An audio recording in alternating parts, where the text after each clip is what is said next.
তো আমরা আজকে তাহলে এই যে এই মেজর 2020 ভ্যারিয়েন্ট 22 এই পেপারটা আমরা পুরোটা সলভ করব। দেখো, তো প্রথমে দেখো ফার্স্ট কোশ্চেনটা বলছে state the key features of a virus such as picorna virus. আচ্ছা, তো এই জায়গাটাতে দেখো, আমাদের এই জায়গাটাতে যাওয়ার আগে আমাদের যেটা জানতে হবে সেটা হচ্ছে ভাইরাসের কিছু স্পেসিফিক ফিচার সম্পর্কে আমাদের জানতে হবে। যেমন you have to know that each and every virus, দেখো প্রতিটা ভাইরাসের মধ্যে নিউক্লিক অ্যাসিড থাকবে। Every virus would have nucleic acid within them surrounded by a protein coat. সবসময় each and every virus would have a nucleic acid surrounded by a protein coat। এখন আর এই nucleic অ্যাসিডটা কিন্তু it can be DNA or it can be RNA। এটা DNA হতে পারে, এটা কিন্তু আরএনএও হতে পারে। আচ্ছা, আর এই যে প্রোটিন কোডটা, এই প্রোটিন কোডটাকে আমরা বলছি ক্যাপসিড অর ক্যাপসোমিয়ার। এটা এটা সবসময়, এটা ইন অল কেসেস ওদের ওদের সারাউন্ডিং এ একটা প্রোটিন কোড থাকবে সবসময়। আর ওদের এই প্রোটিন কোডের ভিতরে কিন্তু আমরা জানি যে প্রোটিন তো অনেক রকম হয়। প্রোটিন কোডের ওখানে সারফেসে এখানে রিসেপ্টরস থাকবে for attachment with the host cell. মানে এই ভাইরাসটা যার সাথে অ্যাটাচ হবে তার সাথে অ্যাটাচ হওয়ার জন্য ওই প্রোটিন মানে প্রোটিন কোডের উপরে এখানে রিসেপ্টর থাকবে। এটা হচ্ছে একটা ভাইরাসের ইন জেনারেল ফিচার্স। ঠিক আছে। আচ্ছা, আমাদের নেক্সট কোশ্চেন কি বলছে দেখো, আমাদের নেক্সট কোশ্চেন বলছে state with a reason whether picornavirus can be seen using a light microscope. আচ্ছা, এখন দেখো, এটা তোমাকে জানতে হবে যে লাইট মাইক্রোস্কোপের রেজলিউশন কত।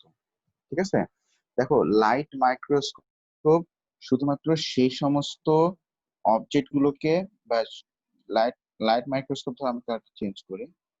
Light microscope can only differentiate between two points যদি ওই দুটো পয়েন্টের মধ্যে ডিস্টেন্স হয় মিনিমাম 200 ন্যানোমিটার। লাইট মাইক্রোস্কোপ বলতে আমরা যে মাইক্রোস্কোপ ল্যাবে ইউজ করি আর কি।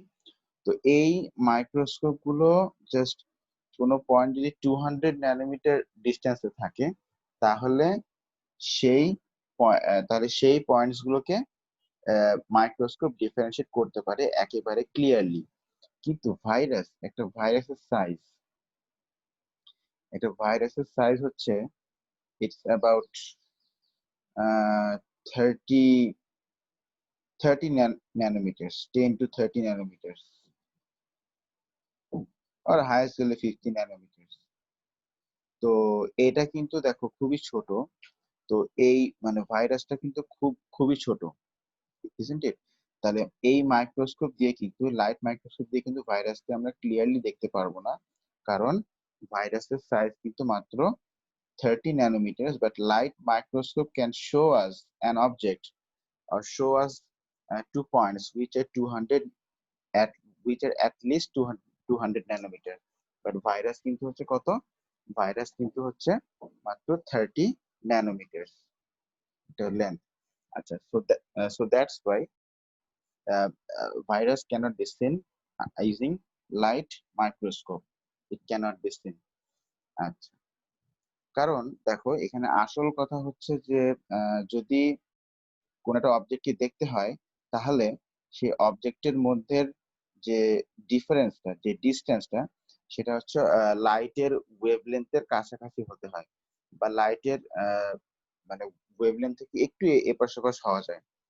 তো যেমন লাইটের ওয়েভলেন্থ, আলট্রাভায়োলেট লাইটের ওয়েভলেন্থ কিন্তু এই যে 200 ন্যানোমিটার এই রেঞ্জের মধ্যে কিন্তু আছে। কিন্তু এত শর্ট রেঞ্জের কিন্তু কোনো কোনো লাইট কিন্তু নেই।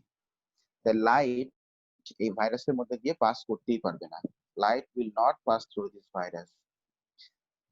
ঠিক আছে, কারণ এই ওয়েভলেন্থের কিন্তু কোনো লাইট নেই। তাহলে আমরা বলবো যে the wavelength is too long, the wave cannot pass through the virus. ঠিক আছে, এইভাবে করে আমরা বলবো। তো এটা গেল কোশ্চেন নাম্বার বি, সরি এবার তুমি আসো question number C. With reference to figure 1.1, describe how picornavirus enters a host cell. আচ্ছা দেখো এখানে কিন্তু ওরা বলেই দিয়েছে জিনিসটা। দেখো পিকর্নোভাইরাস ফার্স্টে সে অ্যাটাচ হচ্ছে সেলের রিসেপ্টরের সাথে, সাথে।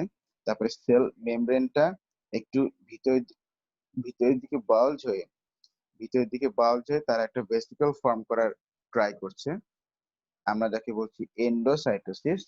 এন্ড দেন সেটা ফাইনালি সেলের ভিতরে কি হলো, ঢুকে গেল। Through a vesicle. ঠিক আছে কিনা? এই এই যে এই এই জিনিসটা, এইটা আমাদের কিন্তু ডায়াগ্রাম দেখেই বলতেছে। দেখো তাহলে আমরা ফার্স্টে বলবো যে ভাইরাস বাইন্ডস উইথ দা, কার্ডটা চেঞ্জ করি, virus binds with the receptors, তাই না? Virus first binds with the receptors, যেটা ওর সেল, মানে যেটা ওর সারফেসের প্রোটিনের সাথে কমপ্লিমেন্টারি, মানে সেম শেপ না হলে কিন্তু প্রোটিনের সাথে কিন্তু যে প্রোটিন ওরা কিন্তু বাইন্ড করবে না। ঠিক আছে, সেম শেপ বা সিমিলার শেপ বা কমপ্লিমেন্টারি শেপ না হলে কিন্তু বাইন্ড করবে না।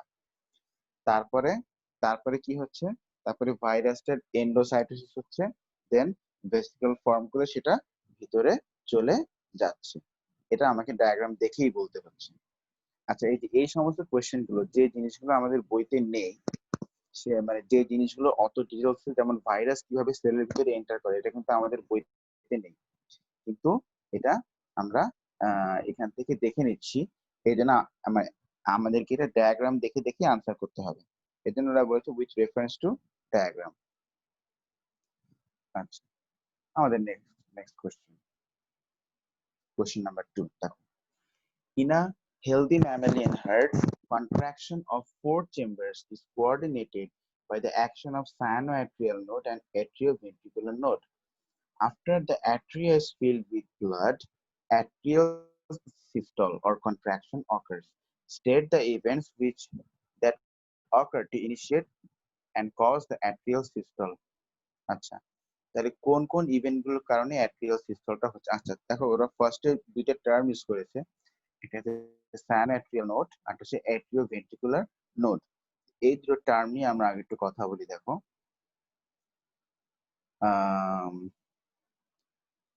খেয়াল করবে, ধরো আমি যদি বলি যে this is your heart,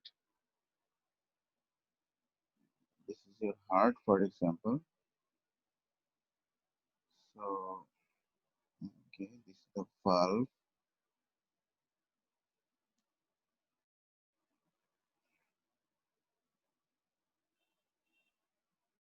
okay, so this is the right atrium, this is the left atrium, and this is the right ventricle, this is the left ventricle. ঠিক আছে কিনা? আচ্ছা এখন দেখো তোমাকে মনে রাখতে হবে যে আমাদের হার্টের অ্যাট্রিয়াম আর ভেন্ট্রিকল ওরা সবাই কিন্তু কন্ট্রাকশন করে, কিন্তু কন্ট্রাকশনটা শুরু হয় অ্যাট্রিয়াম থেকে। আচ্ছা রাইট অ্যাট্রিয়ামে একটা গ্রুপ অফ নার্ভ আছে, একটা গ্রুপ অফ নার্ভ ফাইবারস আছে, যে নার্ভ ফাইবারটা ব্রেনের সাথে অ্যাটাচড। এই গ্রুপ অফ নার্ভ ফাইবার বা গ্রুপ অফ নার্ভসকে আমরা বলছি SAN or cyano atrial node. এই সায়ানো অ্যাট্রিয়াল নোড থেকে নার্ভ ইম্পালস জেনারেট হয়ে আগে হোল অ্যাট্রিয়ামে ছড়ায়, সারা অ্যাট্রিয়ামে ছড়িয়ে তারপর সেটা এই যে দেখো এই যে অ্যাট্রিয়াম আর এই যে ভেন্ট্রিকল, অ্যাট্রিয়াম আর ভেন্ট্রিকলের মাঝখানে একটা স্পেসে এসে নার্ভ ইম্পালস গুলো জমা হয়। ঠিক আছে, অ্যাট্রিয়াম আর ভেন্ট্রিকলের মাঝখানে এসে। তো এই যে এটাও একটা কিন্তু, sorry sorry sorry, oops, my mistake, wait,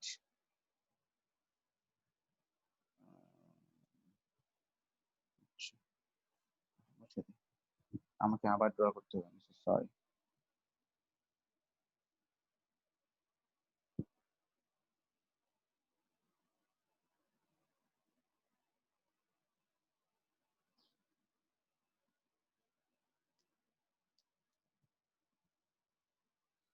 আচ্ছা, তো ঠিক আছে দেখো, তাহলে রাইট অ্যাট্রিয়ামে গ্রুপ অফ নার্ভ বা বান্ডল অফ নার্ভ, যাকে আমরা বলছি সায়ানোঅ্যাট্রিয়াল নোড, সায়ানোঅ্যাট্রিয়াল নোড থেকে নার্ভ ইম্পালসটা ছড়ালো হোল অ্যাট্রিয়ামে, তারপর সেটা অ্যাট্রিয়াম আর ভেন্ট্রিকুলার মাঝখানে একটা আরেকটা গ্রুপ অফ নার্ভ, যাকে আমরা বলছি atrio ventricular node. Atrio ventricular মানে between the atrium and the ventricle, সেখানে এসে জমা হলো। তারপর সেখান থেকে দেখো, এই এই জায়গাটা ইম্পর্টেন্ট, এখান থেকে two types of nerve fibres যায়। একটা যায় ওই অ্যাট্রিও ভেন্ট্রিকুলার নোড থেকে নিচের দিকে, তারপরে আরেকটা যায় সেখান থেকে আবার, আমি বলি দেখো, সেখান থেকে, সরি, আরেকটা যায় সেখান থেকে আবার উপরের দিকে, তুমি ড্র করে দাও। আচ্ছা, আরেকটা নার্ভ নার্ভ ফাইবার যায় সেখান থেকে আবার উপরের দিকে, লাইক দিস। ওই সাইডেও সেম, একটা হচ্ছে গিয়ে অ্যাট্রিওভেন্ট্রিকুলার নোড থেকে নিচে, দেন আরেকটা যাবে সেখান থেকে আবার উপরে। তো এই যে ব্লু ব্লু কালারের যেটা আমি ড্র করেছি, এটা হচ্ছে নন নন কন্ডাক্টিং নার্ভ ফাইবার বা নন স্প্রেডিং নার্ভ ফাইবার। নন কন্ডাক্টিং বলে ভুলে, এটা হচ্ছে নন কন্ডাক্টিং নার্ভ ফাইবার। এটা হচ্ছে, দেখো এখান থেকে যখন nerve, of, each time I'm doing the same mistake.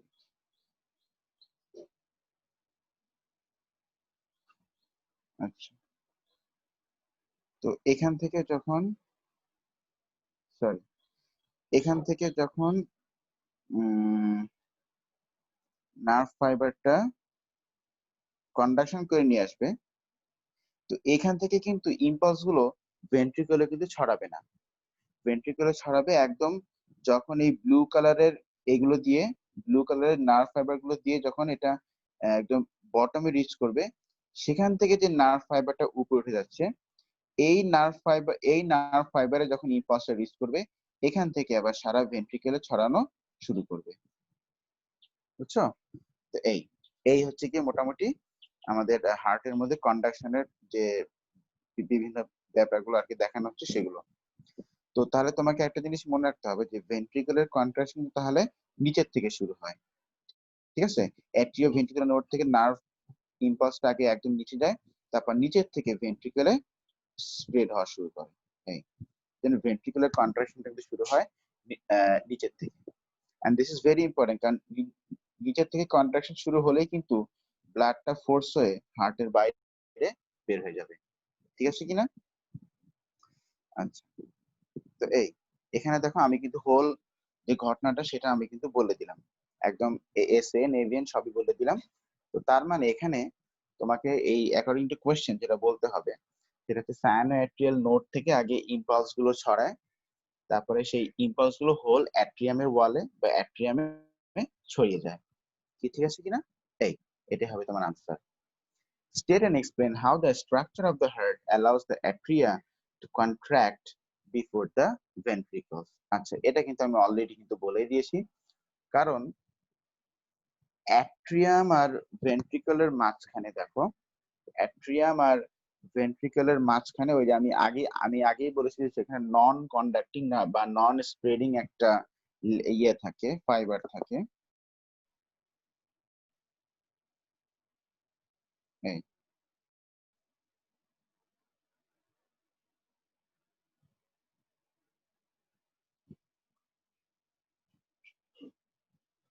আচ্ছা,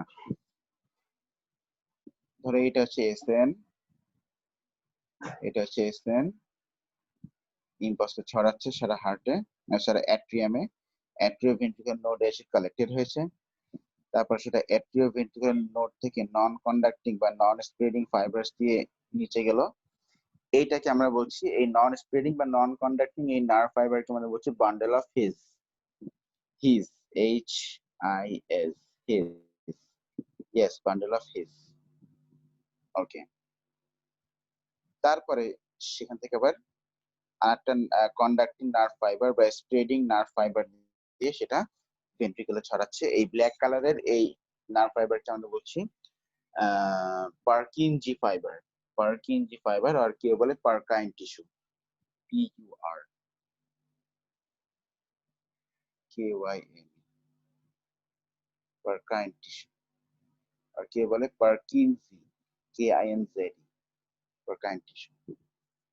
আচ্ছা, এই তাহলে এখান থেকে তাহলে আমরা কি বলবো যে ফার্স্টে অ্যাট্রিয়াম থেকে the impulses are collected at the atrioventricular node, then from there non-conducting fibers or non-spreading nerve fibers known as bundle of His carries the impulse to the bottom of the ventricles, then from the bottom of the then it spreads along the ventricles from the Purkinje tissue or Purkinje fiber. এইভাবে করে atrium থেকে ভেন্ট্রিকলে কন্ট্রাকশনটা হয়, ঠিক আছে কিনা? তো আবার দেখো অ্যাট্রিয়াম আর ভেন্ট্রিকলের মাঝখানে এই যে এইখানে এই যে পার্টটা এই যে অ্যাট্রিয়াম আর ভেন্ট্রিকলের মাঝখানে এই যে ছোট্ট যে নার্ভ ফাইবারটা, এটাও কিন্তু নন কন্ডাক্টিং। যদি এটা কন্ডাক্টিং হতো তাহলে কিন্তু ভেন্ট্রিকলের ভিতরে কিন্তু ইম্পালসটা ছড়িয়ে যেত, কি ঠিক আছে কিনা?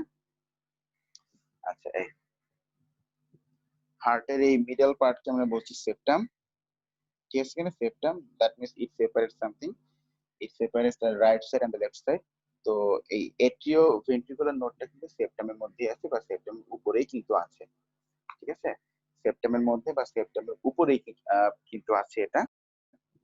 এই জন্য আমরা বলছি যে the impulse must be collected at the atrioventricular node at the septum and pass down to the bottom of the ventricle from where it will spread. এভাবেই অ্যাট্রিয়াম থেকে ভেন্ট্রিকলে ইম্পালসটা ছড়ায়। আচ্ছা, আমাদের next question.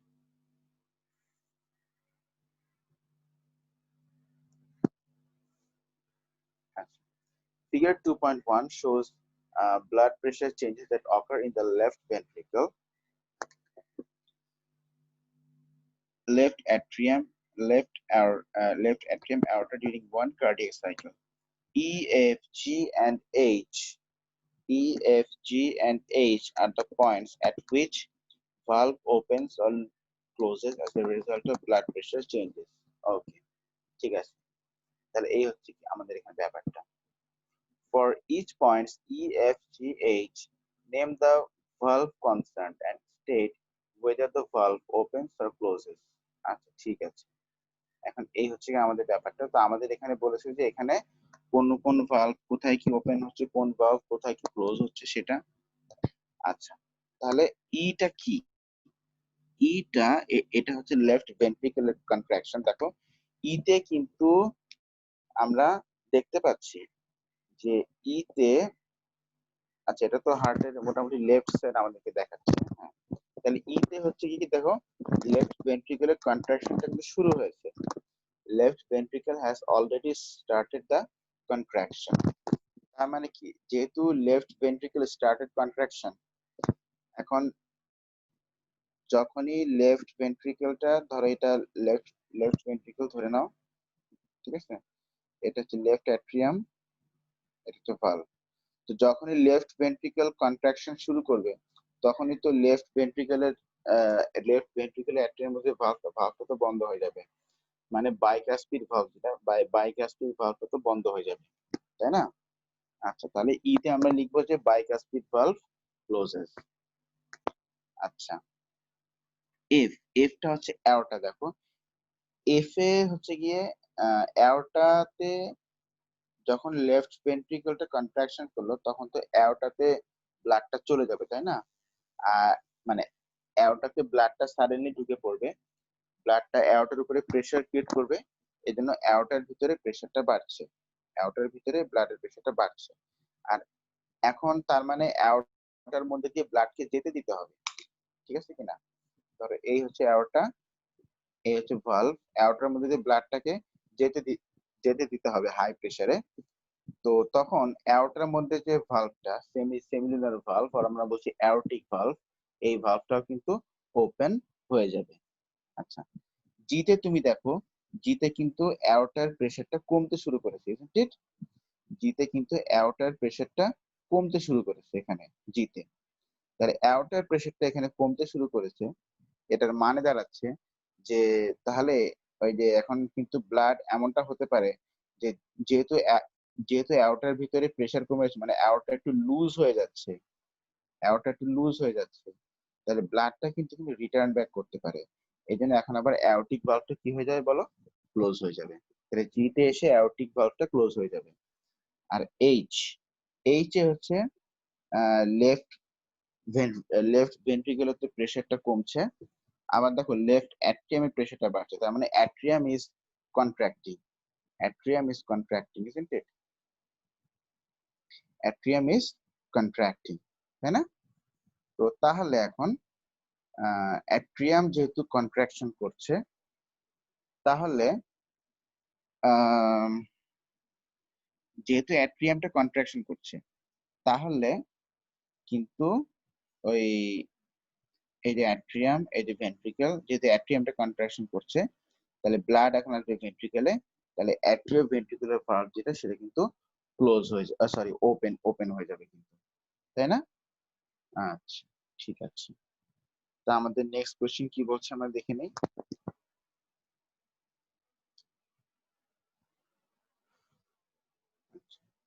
Explain how figure 2.1 provides evidence that the wall of the left atrium has a different thickness to the wall of the left ventricle. আচ্ছা, এখানে দেখো ওয়াল, তোমাকে জানতে হবে যে কন্ট্রাকশন প্রেসারটা কোথা থেকে আসে। কন্ট্রাকশন প্রেসারটা কিন্তু আসে হার্টের ওয়াল থেকে। তো তুমি এখানে ডায়াগ্রামটার মধ্যে তুমি দেখো যে লেফট ভেন্ট্রিকলের প্রেসার কিন্তু বেড়ে অনেক দূর পর্যন্ত গেছে, তাই না? লেফট ভেন্ট্রিকুলার প্রেসারটা বেড়ে কিন্তু অনেক দূর পর্যন্ত গেছে, কিন্তু অ্যাট্রিয়ামের প্রেসার কিন্তু বেশি একটা বাড়েনি, অল্প একটু বেড়েছে, তাই না? তার মানে লেফট ভেন্ট্রিকল কিন্তু অনেক প্রেসার দিতে পারছে ব্লাডকে, লেফট অ্যাট্রিয়াম কিন্তু অত প্রেসার দিচ্ছে না ব্লাডকে, ঠিক আছে কিনা? তার মানে লেফট অ্যাট্রিয়ামের ওয়ালটা হচ্ছে গিয়ে আমরা বলতে পারি যে থিনার, কারণ ওর ওয়ালটা বেশি প্রেসার দিতে পারছে না, ওর ওয়ালে মাসল কম। লেফট ভেন্ট্রিকলে ওর ওর ওর ওয়ালটা অনেক থিকার, এই জন্য ও অনেক প্রেসার দিতে পারছে, এটা আমাদেরকে বলতে হবে। এটা ছোট খেলা, বেশি বড় খেলা না। আচ্ছা, এবার তুমি আসো question number 3। A Bacillus calmette-guerin vaccine is the only vaccine used to provide protection against infectious bacterial disease tuberculosis in most of the world, having BCG vaccination program. TB is most commonly transmitted from person to person by aerosol infection. The causative organism is present in airborne droplets. Name the species of causative organism of TB commonly passed from person to person by aerosol infection. আচ্ছা, তাহলে কোন অর্গানিজমের কারণে টিউবারকুলোসিসটা হয়, এটা আমরা সবাই জানি। এটা আছে দুই রকম, একটা হচ্ছে মাইকোব্যাকটেরিয়াম টিউবারকুলোসিস, আর একটা হচ্ছে মাইকোব্যাকটেরিয়াম বোভিস। কিন্তু মাইকোব্যাকটেরিয়াম বোভিসটা ইউজুয়ালি না লেখাটা বেটার, যদিও মার্ক দিবে কিন্তু না লেখাটা বেটার, কারণ মাইক্রোব্যাকটেরিয়াম বোভিসটা ইউজুয়ালি অ্যানিমালস এর মধ্যে এরা টিউবারকুলোসিসটা ছড়াচ্ছে। আচ্ছা, আর এই ইনফেকশাস ডিজিজের কোশ্চেন গুলো আনসার করার জন্য তোমাকে কিন্তু অনেক logical, you have to be logical so much from knowledge থেকে তোমাকে আরো বেশি লজিক্যাল হতে হবে। আচ্ছা, দেখো, in general, countries that do not have BCG vaccination program are high income countries that have low number of cases of TB.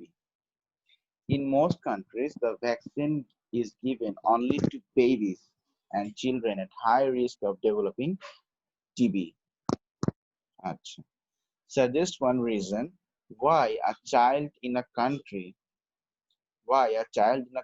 with low number of cases of disease could be at high risk of developing TB. তাহলে বলছে যে why a child in a country with low number of cases of the disease could be at high risk of developing TB. আচ্ছা, দেখো, মানে যে কান্ট্রিতে TB এর রিস্কটা কম, কিন্তু মানে টিবি এর নাম্বার অফ কেসেস কম, কিন্তু টিবি ডেভেলপ করার রিস্কটা কিন্তু বেশি আছে। এখানে ইমিউন সিস্টেম নিয়ে আমাদের কিছু কথা বলতে হবে। দেখো, কারণ এখানে তুমি একটা জিনিস খেয়াল করো যে ডিজিজের মানে ডিজিজ দিয়ে এফেক্টেড হওয়ার চান্সটা বেশি, এটা রিস্ক আছে, ডিজিজ দিয়ে এফেক্টেড হতে পারে। তার মানে কি, তুমি একটা ডিজিজ দিয়ে কখন এফেক্টেড হবে, একটা ডিজিজ দিয়ে তুমি কখন এফেক্টেড হবে, যখন তোমার শরীরে, যখন যখন তোমার শরীরের মধ্যে ওই ডিজিজের এগেইনস্টে ফাইট করার জন্য তোমার ইমিউন সিস্টেমের অ্যাবিলিটি থাকবে না। মেবি হতে পারে তোমার ইমিউন সিস্টেমটা ড্যামেজ, মানে ড্যামেজ হয়ে গেছে বা ইমিউন সিস্টেমটা নষ্ট হয়ে গেছে, হতে পারে ডিউ টু মানে এইচআইভি ইনফেকশন, মানে হতেই পারে না, হবেই বলছি না, হতে পারে। ঠিক আছে, তারপরে হয়তো এখানে যারা বলছেন, আচ্ছা, তো এখানে ব্যাপারটা এরকম, দেখো, ধরো ওখানে বলছে যে চাইল্ডটার রিস্ক আছে, রিস্ক আছে, চাইল্ডের রিস্ক আছে, তার মানে কি, তার মানে আছে নিশ্চয়ই তার আশেপাশে টিবি এর বা টিউবারকুলোসিস কেসেস আছে, there are cases of tuberculosis around the, মানে অ্যারাউন্ড দ্য চাইল্ড। হয়তো নাম্বার অফ কেসেসটা লো, বাট কেসেস আছে, যার ফলে চাইল্ডটা কিন্তু হচ্ছে, the child is at high risk of developing TB. তারপরে দেখো, এই যে টিবি যে ডেভেলপ করছে, এটা কারণটা কি, কারণ দেখো চাইল্ডটার মধ্যে কিন্তু এখনো কিন্তু কোনো ডিজিজের এগেইনস্টে কোনো অ্যান্টিবডি কিন্তু নেই, কারণ ও মাত্র হচ্ছে মানে এক্সপোজ টু দ্য, মানে এক্সপোজ টু দ্য এনভায়রনমেন্ট হচ্ছে মাত্র এই জাস্ট আফটার বার্থ। তো এই জন্য কিন্তু এটা রিস্ক রিস্ক কিন্তু এখানে রয়ে যাচ্ছে। ঠিক আছে, তারপরে হতে পারে তার প্যারেন্টস এর মধ্যে হয়তো কারো টিবি টিবি আছে হয়তো, এটা হতে পারে। এগুলো একটা রিজন লিখে দিবা। এই কেসেস গুলো মানে এই জিনিসগুলো একটু চিন্তা করে ট্রান্সফার করতে হবে তোমাকে, হালকা একটু লজিক খাটিয়ে। আচ্ছা, countries are classified by World Bank into four income groups. Table 3.1 shows the estimated incidence of TB from 2012 to 2016 for these income groups. The incidence represent the number of new cases of TB occurring per 100,000 people in 1 year. The new cases include the number of cases that have occurred again after a period of recovery, relapse TB. আমরা ঠিক আছে, recovery পরে আবার হয়েছে। আচ্ছা, তো 2012, 13, 14, 15, 16, দেখো যত ইয়ার্স বাড়ছে, একটা জিনিস খেয়াল করো, এখানে যত ইয়ার্স বাড়ছে তত কিন্তু নাম্বার অফ নিউ কেসেস কিন্তু কমছে। দেখো নাম্বার অফ নিউ কেসেস কিন্তু কমছে ফর অল গ্রুপস। আচ্ছা, তারপরে লো, লোয়ার মিডল, আপার, আপার মিডল, যত ইনকাম গ্রুপ বাড়ছে তত কিন্তু নাম্বার অফ কেসেস কিন্তু কমছে। ঠিক আছে, এই জিনিসটা আমরা মাথায় রাখি। Describe the pattern and trends shown in table 3.1. আচ্ছা, তাহলে এখানে আমরা প্যাটার্ন কি কি দেখতে পাচ্ছি সেটা আমাদেরকে এখন ডেসক্রাইব করতে হবে। That's what you have to describe. তো আমরা তো অলরেডি দুইটা বলে দিয়েছি যে এখানে হচ্ছে টাইমের, যত ইয়ার বাড়ছে তত টাইমের সাথে সাথে কিন্তু কি হচ্ছে, নাম্বার অফ কেসেস কিন্তু কমছে, ডিক্রিজ হয়ে যাচ্ছে, তাই না? যত ইয়ার্স বাড়ছে তত ইয়ার বাড়ার সাথে সাথে নাম্বার অফ কেসেস কিন্তু ডিক্রিজ করছে। আচ্ছা, তারপরে তুমি দেখো যত ইনকাম গ্রুপস লো থেকে হাই হচ্ছে তত কিন্তু নাম্বার অফ কেসেস কমছে। এন্ড এই যে নাম্বার অফ কেসেস কমছে, এই নাম্বার অফ কেসেস কমাটা, এটা কিন্তু একটা ড্রাস্টিক চেঞ্জ এখানে, তাই না? This is a very much drastic change. আচ্ছা, এখন তারপরে দেখি আর কোনো প্যাটার্ন দেখা যায় কিনা এখানে। লোয়ার, আচ্ছা লোয়ার আর মিডল এরা অলমোস্ট মানে কাছাকাছি, তাই না? মানে লো আর লোয়ার মিডল এদের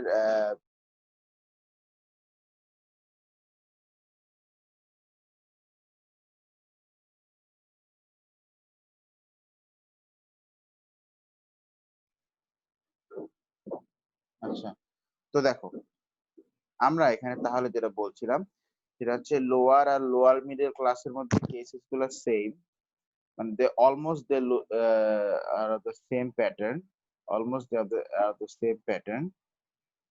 তারপরে 2016 2016 আমরা দেখতে পাচ্ছি যে লোয়ার ক্লাসে যতগুলা কেসেস ছিল, lower middle number of cases একটু বেশি, মানে একটু, হ্যাঁ একটু বেশি। 2014 আবার কম ছিল, কম্পারেটিভলি লোয়ার মিডল কম ছিল। এটাই, এই সমস্ত এই যে যা যা আমরা এই টেবিলে দেখতে পাচ্ছি এগুলোই আমরা আর কি মানে বলে দিব।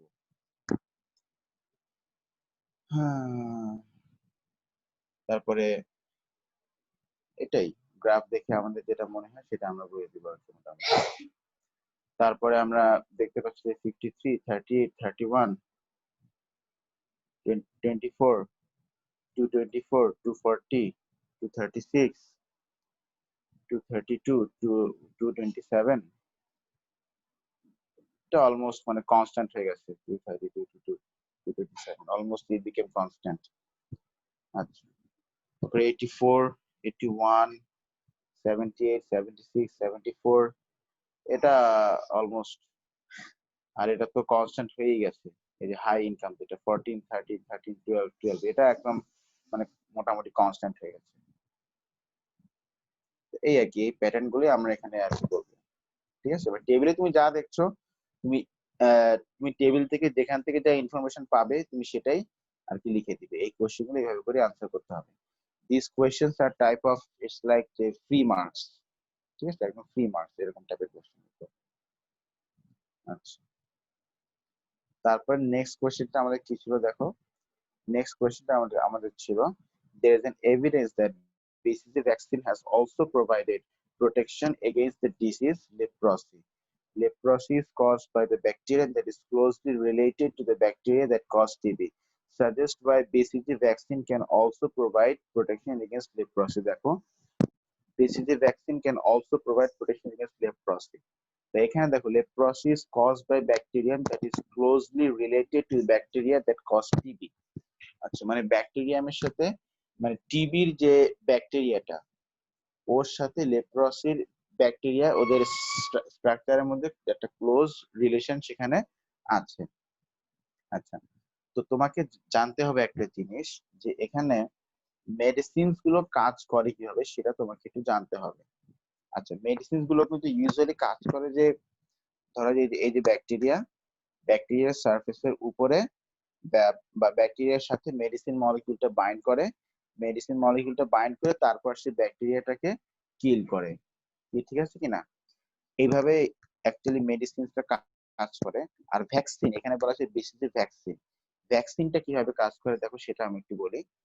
ভ্যাকসিনটা আমাদের শরীরে যায়, ভ্যাকসিনটা আমাদের শরীরে গিয়ে, ভ্যাকসিনের মধ্যে অ্যাকচুয়ালি ডেড অর মানে ইনঅ্যাক্টিভেটেড স্ট্রেনস অফ বিভিন্ন রকম মাইক্রোবস থাকে, বিভিন্ন রকম ব্যাকটেরিয়া বা ভাইরাস ইনঅ্যাক্টিভেটেড, যারা তোমার বডি কোনো ক্ষতি করবে না, বাট বডি ওই ভাইরাস বা ব্যাকটেরিয়া গুলোকে দেখে ওদের এগেইনস্টে অ্যান্টিবডি তৈরি করে রাখবে।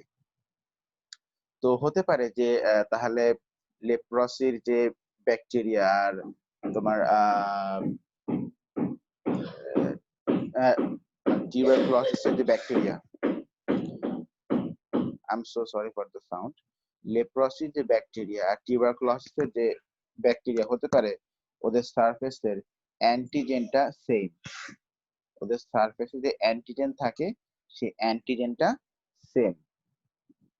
দ্যাটস ওয়াই বিসিজি ভ্যাকসিন থেকে যে অ্যান্টিবডিটা তৈরি হয়, ধর এটা অ্যান্টিবডি, বিসিজি ভ্যাকসিন থেকে যে অ্যান্টিবডিটা তৈরি হয় সেটা টিউবারকুলোসিসকেও মারতে পারে, আবার এট দ্য সেম টাইম ওরা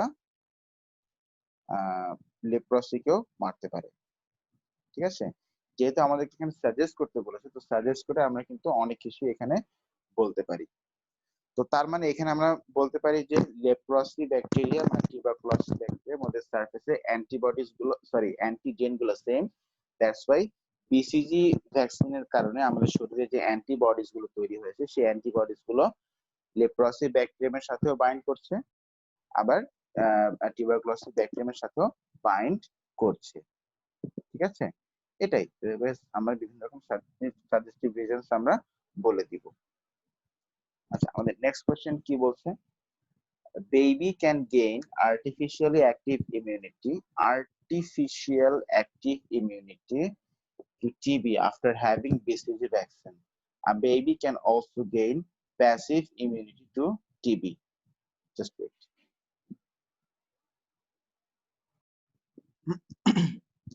ওকে, দেখো এখানে আমাদেরকে ওই artificial immunity, artificial active and natural passive. দেখো আর্টিফিশিয়াল অ্যাক্টিভ, ন্যাচারাল, প্যাসিভ, এইগুলোর মধ্যে আমাকে ডিফারেন্সটা অবশ্যই সুন্দরভাবে জানতে হবে।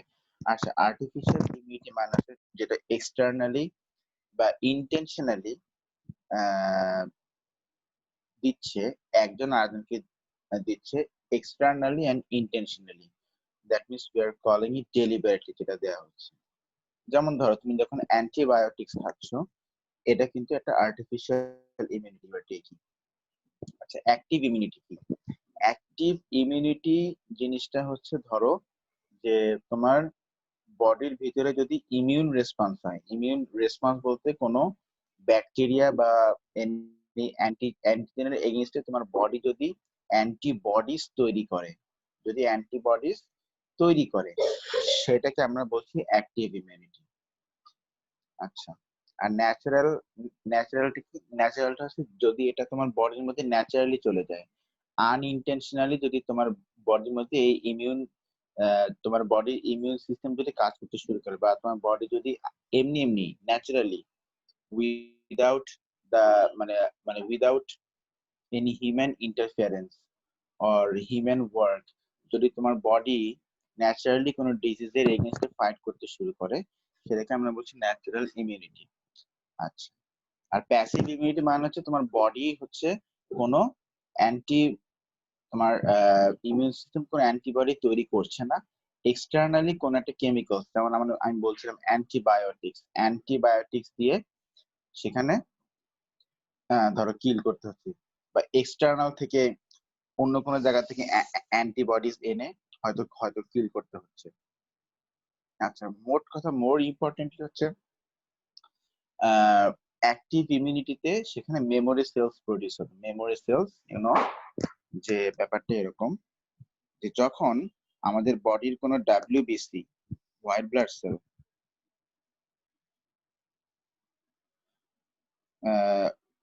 আমরা জানি হোয়াইট ব্লাড সেল দুই রকম, তাই না? একটা হচ্ছে lymphocyte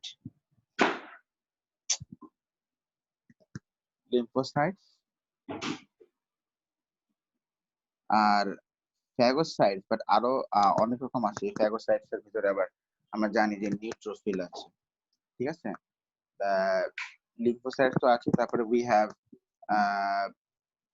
we have neutrophil, we have eosinophil, we have basophil, তারপরে we have monocyte, we have macrophages, এরকম অনেক রকম WBCs আমাদের আছে। তো এই যে লিম্ফোসাইটস আবার দুই রকম, একটা আমরা বলছি বি লিম্ফোসাইটস, একটা আমরা বলছি টি লিম্ফোসাইটস। বি লিম্ফোসাইটস মানে হচ্ছে এই লিম্ফোসাইটটা ম্যাচিউর করেছে বোন ম্যারোতে। আচ্ছা, বি লিম্ফোসাইটস মানে হচ্ছে এই লিম্ফোসাইটসটা ম্যাচিউর করেছে বোন ম্যারোতে, আর টি লিম্ফোসাইটস মানে হচ্ছে এই লিম্ফোসাইটটা ম্যাচিউর করেছে থাইমাস গ্ল্যান্ডে। ঠিক আছে, তো এই যে দেখো আমি তোমাকে ইমিউন রেসপন্সের স্টাইলটা বলি। ধরো এই যে বি লিম্ফোসাইটস বা টি লিম্ফোসাইটস, ওরা যখন এখানে আমাদেরকে এই ডিভিশনটা একটু দিতে হবে। ধরো এই একটা প্যাথোজেন, এটা একটা প্যাথোজেন বা একটা ডিজিজ কজিং একটা মাইক্রোব। ধরো ওর সাথে একটা বি লিম্ফোসাইট যখন বাইন্ড করলো, বি লিম্ফোসাইটটা বাইন্ড করে সঙ্গে সঙ্গে এখানে বি লিম্ফোসাইটের সেল ডিভিশন শুরু হয়ে যাবে। এন্ড সেল ডিভিশন শুরু হয় সেখানে ইমিডিয়েটলি কিন্তু অনেকগুলো বি লিম্ফোসাইট তৈরি হয়ে যাবে এট দ্য সেম টাইম, অনেকগুলো বি লিম্ফোসাইট তৈরি হয়ে যাবে। এটাকে আমরা বলছি ক্লোনাল এক্সপ্যানশন। আচ্ছা, ক্লোনাল এক্সপ্যানশনটা হওয়ার পর দেখো মেইন বি সেল ছিল কিন্তু এটা, মেইন বি সেল ছিল এটা, সেখান থেকে অনেকগুলো নতুন বি সেল তৈরি হয়ে গেছে। এখন এরপরে এই বি সেলস গুলো দুইটা গ্রুপে ভাগ হয়ে যাবে। একটা গ্রুপকে আমরা বলছি প্লাজমা সেলস বা প্লাজমা বি সেলস, আর একটা গ্রুপকে আমরা বলছি মেমোরি বি সেলস। এটা টি সেলস এর ক্ষেত্রে সেম জিনিসটা হবে। একটা হচ্ছে প্লাজমা বি সেলস একটা গ্রুপ, আর একটা গ্রুপ হচ্ছে কি বলো, মেমোরি বি সেলস। এখন প্লাজমা বি সেলস আর মেমোরি বি সেলস, এখানে ব্যাপারটা হচ্ছে এরকম যে এই যে প্লাজমা বি সেলস এরা হচ্ছে ওয়ার্কিং, এরা অ্যাক্টিভলি ওয়ার্ক করবে। আর মেমোরি বি সেলস দেখো নামের মধ্যেই পরিচয়, ইটস মেমোরি। এটা এটা মানে হচ্ছে গিয়ে ফর ফিউচার ইউজ তোমার এই সেলস গুলো কাজে লাগবে। ধরো ফর ফিউচার মানে ও হচ্ছে কি মুখস্থ করে রাখছে যে আচ্ছা তাহলে এই এই অ্যান্টিজেন বা এই প্যাথোজেনটা আসলে আমাকে কাজ করতে হবে, ও এটা একরকম স্টোর করে রাখছে ওর ইয়ের মধ্যে, ওর সেল সার্ফেসে যে অ্যান্টিবডি আছে এই অ্যান্টিবডি গুলো থ্রুতে। তো এই মেমোরি সেল গুলো হচ্ছে ফর মানে ফিউচার ইউজ, আর এই প্লাজমা সেলস গুলো হচ্ছে এরা এখন কাজ করবে। দ্যাট মিনস এরা they will work now and এরা হচ্ছে they will work in the future. ঠিক আছে কিনা, যদি আবার ফার্দার ইনফেকশন হয়। তো এই যে এই plasma cells plasma B cells ওরা ডিরেক্টলি অ্যান্টিবডি রিলিজ করবে। ঠিক আছে কিনা। তো যদি অ্যাক্টিভ ইমিউন রেসপন্স হয় তাহলে সেখানে কিন্তু মেমোরি সেলস তৈরি হবে, আবার প্লাজমা সেলসও তৈরি হবে। দ্যাট মিনস বডি কিন্তু নিজে এসে অ্যান্টিবডিজ তৈরি করবে এই যে প্লাজমা বি সেল থেকে। কিন্তু ন্যাচারাল কিন্তু যদি প্যাসিভ হয় তাহলে কিন্তু সেখানে কোনো ইমিউন রেসপন্স হবে না, সেখানে কোনো মেমোরি সেল বা প্লাজমা সেল তৈরি হবে না। দেখো সেখানে কিন্তু বডি নিজে থেকে কোনো অ্যান্টিবডিজ তৈরি করবে না। এটাই, এগুলাই তোমাকে তুমি একটু বলে দিবে আর কি। তাহলে আর্টিফিশিয়াল অ্যাক্টিভে আমরা বলবো যে এটা কোন এটা মানে ইন্টেনশনালি কোনো একটা মানুষের শরীরে দেওয়া হয়, ইট ইজ ডেলিভারেট, হয়তো কোনো ফার্মাসিস্ট বা কোনো ডক্টর বা কোনো নার্স এটা দেয়। আচ্ছা, এখানে ইউজুয়ালি কি দেওয়া হয়, আর্টিফিশিয়াল অ্যাক্টিভ, তো আর্টিফিশিয়াল মানে কোন একটা হিউম্যান তাহলে কি দিচ্ছে, ভ্যাকসিন দিচ্ছে। সেই ভ্যাকসিনের ভিতরে হয়তো তোমার ডিঅ্যাক্টিভেটেড মানে প্যাথোজেন বা ডিঅ্যাক্টিভেটেড অ্যান্টিজেন আছে তারা তোমার শরীরে কোনো ক্ষতি করবে না, বাট ওই অ্যান্টিজেন গুলোকে দেখে দেখে বডি অ্যান্টিবডি বানিয়ে ফেলবে ওগুলোর এগেইনস্টে, এন্ড মেমোরি সেলস তৈরি করে সে প্রিপেয়ার রাখবে। আর যেহেতু বডি মেমোরি সেলস তৈরি করে প্রিপেয়ার রাখছে মানে এটা কিন্তু অনেক লং লাস্টিং, কারণ মেমোরি সেলস, মেমোরি মানে this memory cells will last for long time. তো তুমি বলতে পারো স্যার প্লাজমা সেল কি হয়? আচ্ছা, যে সেলগুলো অলরেডি কাজ করছে, যে হোয়াইট ব্লাড সেলগুলো অলরেডি কাজ করছে, ওরা কিন্তু কাজ করে একটু পরে কিন্তু ওরা মারা যায়। ঠিক আছে কিনা। আচ্ছা, এখন দেখো ওই তাহলে এই যে আমরা একটু আগে যেটা দেখলাম যে বি সেলটা আগে, বি সেল হোক বা টি সেল হোক, সে আগে প্যাথোজেনের সাথে বাইন্ড করছে, প্যাথোজেনের সাথে বাইন্ড করে